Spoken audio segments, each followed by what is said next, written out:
Hello friends, आप सभी का स्वागत है हमारे चैनल पे।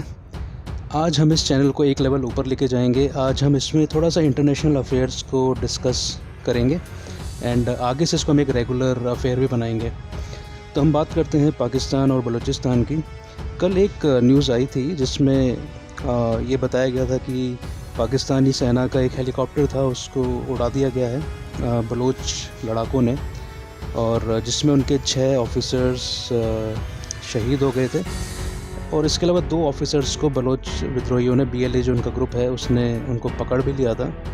और बाकायदा उन्होंने एक फ़ोटोशूट करा है जिसके अंदर कि आप देख सकते हैं इस फ़ोटो में कि बीच में एक पाकिस्तानी आर्मी का ऑफिसर खड़ा है और पीछे पूरे बलोच विद्रोही एकदम शानदार कपड़े पहन रखे हैं उन लोगों ने, और एडवांस हथियार उनके हाथों में है। तो ये ऐसा एकदम से क्या हो गया है पाकिस्तान में? अगर आप देखेंगे तो एकदम से स्ट्रेटेजिक कुछ बदलाव आए हैं वहाँ पे, जिसकी वजह से पूरी कहानी बदल गई है। अगर हम बात करते हैं 15 अगस्त 2021 की, तो वो दिन अगर आप देखेंगे तो जो पूरी साउथ ईस्ट एशिया है, जो ये जो इंडियन पेनिनसुला वाला जो पार्ट है, इसकी स्ट्रेटेजिक और जियोपॉलिटिक का जो अफेयर जो चल रहे हैं इतने दिनों से, जो पूरा मूवमेंट यहाँ पर हो रहा है, उसके लिए वो डेट बहुत इंपॉर्टेंट है, 15 अगस्त 2021। बिकॉज़ उस दिन तालिबान ने अफ़गानिस्तान पे एक तरह से कब्ज़ा कर लिया था। काबुल एक लास्ट उनका एक बड़ा शहर बचा था और देश की राजधानी भी है, तो उसको उन्होंने कब्ज़ा कर लिया था। एंड उसके बाद में पाकिस्तान में बहुत ज़्यादा खुशियाँ मनाई गई थी। उनको लगा कि तालिबान आ गया है तो अब उनकी सारी समस्याएं हल हो जाएंगी, उनको कश्मीर मिल जाएगा और इंडिया के अगेंस्ट उनको एक बहुत बड़ा एडवांटेज मिल जाएगा। इंडिया के $3 बिलियन मिट्टी हो गए एक तरह से।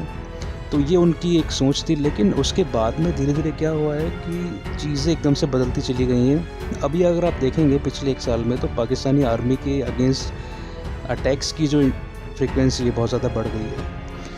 अगर हम बात करते हैं नॉर्दर्न एरियाज़ में, तो वहाँ पे आपका TTP जो है, आपका तहरीक तालिबान, वो पाकिस्तानी आर्मी पे अटैक कर रहा है। अगर हम वेस्टर्न एरिया में देखते हैं बलूचिस्तान में, तो वहाँ पे बलोच लिबरेशन आर्मी और भी छोटे मोटे बलोच के ग्रुप्स हैं, वो रेगुलर अटैक कर रहे हैं। तो अभी जैसे हेलीकॉप्टर वाला मैंने आपको बताया, ये कल की घटना है। इसके अलावा भी अगर आप देखेंगे तो BLA ने पिछले 5-7 महीने में, 8 महीने में बहुत सारे अटैक्स किए हैं। अप्रैल में काफ़ी सारे अटैक्स हुए थे। देन आपका अगस्त में 3-4 अटैक्स हुए थे जिसमें 10-15 पाकिस्तानी सैनिक मारे गए थे। इसके अलावा अगर आप देखेंगे तो फरवरी के अंदर तो बलूच विद्रोहियों ने एक पूरा ज़बरदस्त अटैक किया था, जिसके अंदर कि जो पाकिस्तान की जो फ्रंटियर कॉर्प्स है, उनके 2 हेडक्वार्टर्स थे, तो उनको इन्होंने अपने कब्ज़े में ले लिया था। और वहाँ पे बताते हैं कि 100 से भी ज़्यादा पाकिस्तानी सैनिक मारे गए थे। ये मैं बात कर रहा हूँ आपके पंजगुर और नुश्की नाम के जो 2 हेडक्वार्टर्स थे इन लोगों के बलूचिस्तान में, उनको BLA ने अपने कब्ज़े में कर लिया था। तो इसको हम थोड़ा सा समझने की कोशिश करते हैं कि एक्चुअल में चल क्या रहा है बैकएंड पे। तो चल ये रहा है कि बलूचिस्तान का जो ये रेजिस्टेंस है, वहाँ पे जो ये मूवमेंट इतने सालों से चल रहा है, इतने दशकों से चल रहा है, उसको एकाएक इतना ज़्यादा एक्सेलरेशन कहाँ से मिल रहा है? तो किसी भी मूवमेंट के लिए आपको पैसा चाहिए, आपको फंडिंग चाहिए अच्छी खासी, आपको हथियार चाहिए, ट्रेनिंग चाहिए आपको। तो बलूचिस्तान लिबरेशन आर्मी और जो जितने भी प्रो बलोच ग्रुप्स हैं, उनको ये चीज़ें कहाँ से मिल रही हैं? ये बड़ी सोचने की बात है। और एकाएक पिछले 6-8 महीने में क्या हुआ है ऐसा जो उनकी चीज़ें मिल रही हैं? तो देखिए, सबसे बड़ी बात है हथियार की। अगर हम बात करते हैं तो बलूचिस्तान में हथियार 2 रास्ते से आ सकते हैं। या तो आपका ईरान के थ्रू, चाबहार पोर्ट के थ्रू, फिर वहाँ से स्मगलिंग करके हथियार आते हैं। दूसरा आपका अफ़गानिस्तान के रूट से।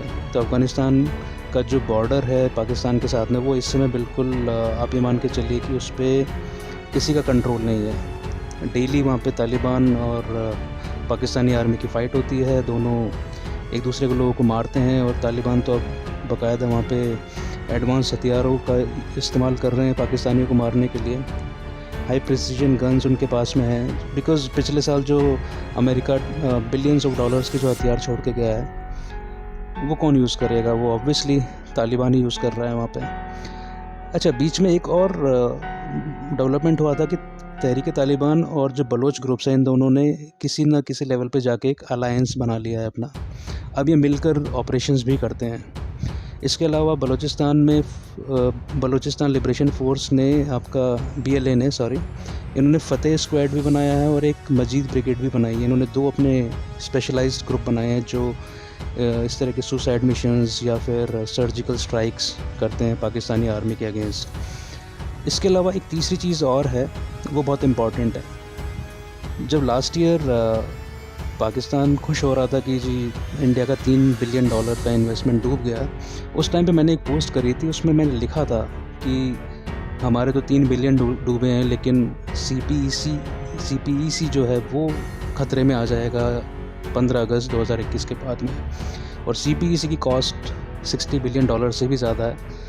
तो भारत का इन्वेस्टमेंट तो कुछ भी नहीं है उसके सामने। तो BLA का एक तीसरा काम और है CPEC को डिस्टेबलाइज करके रखना, क्योंकि पाकिस्तान CPEC की पाकिस्तानी आर्मी जो है वो CPEC को गार्ड करती है, उसकी सुरक्षा करती है, तो सारे अटैक्स पाकिस्तानी आर्मी पे होते हैं।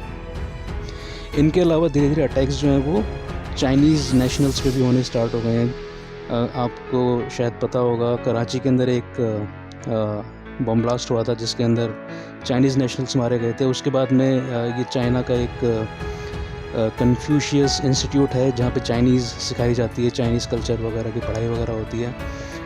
तो उसके बाद में वहाँ के काफ़ी सारे टीचर्स पाकिस्तान छोड़ के चले गए। काफ़ी सारे और चाइनीज़ नेशनल्स जो बलूचिस्तान में रहा करते थे, वहाँ पे जो इनका पोर्ट है ग्वादर, वहाँ पे रहा करते थे, वो वहाँ से छोड़ के भाग रहे हैं।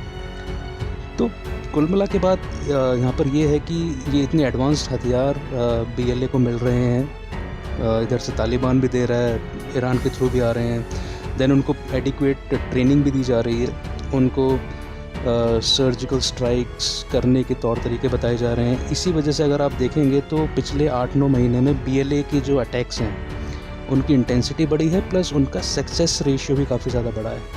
पहले ये होता था कि वो अटैक करते थे, ठीक है 1-2 मर गए, 2-4 मर गए, लेकिन अब उनके अटैक्स की इंटेंसिटी प्लस कितना वो टारगेट कर रहे हैं उस एरिया पे, कितने लोगों को मार रहे हैं, वो भी उसी रेशियो में बढ़ता जा रहा है। तो अल्टीमेटली बात यह है कि बेटर ट्रेनिंग है, बेटर उनके वेपन्स हैं, तो फ़ायदा भी उनको होना ही होना है इस चीज़ का। अब इसको थोड़ा सा आप 5-7-8 साल पीछे ले जाइए। हम लोग क्या सुनते थे कि हर साल पाकिस्तान की तरफ से कश्मीर में या फिर बाकी नेपाल के थ्रू इंडिया में आतंकवादी ये लोग भेजा करते थे, एंड उनसे लड़ते हुए हमारे सैनिक बलिदान हो जाया करते थे, और जितने भी त्यौहार हुआ करते थे उन पे हम लोगों को काफ़ी सतर्कता रखनी पड़ती थी, क्योंकि पूरे देश के अंदर बम ब्लास्ट वगैरह हुआ करते थे और हज़ारों लोग इस तरीके से मर जाया करते थे। लेकिन पिछले 8-9 साल में ये सिचुएशन, ये इक्वेशन बदल गई है। ये एक बहुत बड़ा सक्सेस है हमारी गवर्नमेंट का, बिकॉज़ उन्होंने जिसको कहते हैं ना टेबल टर्न कर देना, तो उन्होंने पाकिस्तान के सामने जो बिल्कुल गेम ही पलट दिया है। अब जो समस्याएं हमारी हुआ करती थी वो अब पाकिस्तान झेल रहा है, और वो दिन दूर नहीं है जब बलूचिस्तान एक नया देश बन जाएगा। वहीं जो पाकिस्तान के जो नॉर्दर्न एरियाज़ हैं, वज़ीरिस्तान है और जो बाकी एरियाज़ हैं, वो वहाँ पे भी एक सेपरेटिस्ट मूवमेंट इस समय चल रहा है। तो वो दिन दूर नहीं है कि जब पाकिस्तान वो चीज़ अपने यहाँ होते दिखेगा जो वो कश्मीर में करना चाहता था। तो ये एपिसोड इसी बारे में था कि हम थोड़ा सा बलूचिस्तान का जो मूवमेंट है उसको हम दिखाना चाह रहे थे। हम आगे भी इस तरह के अपडेट्स लाते रहेंगे, तो प्लीज़ हमारे साथ जुड़े रहिए। हमारे प्रोग्राम्स अगर आपको अच्छे लगते हैं तो इनको शेयर कीजिए, हमारे चैनल को सब्सक्राइब कीजिए और कमेंट्स ज़रूर दीजिए।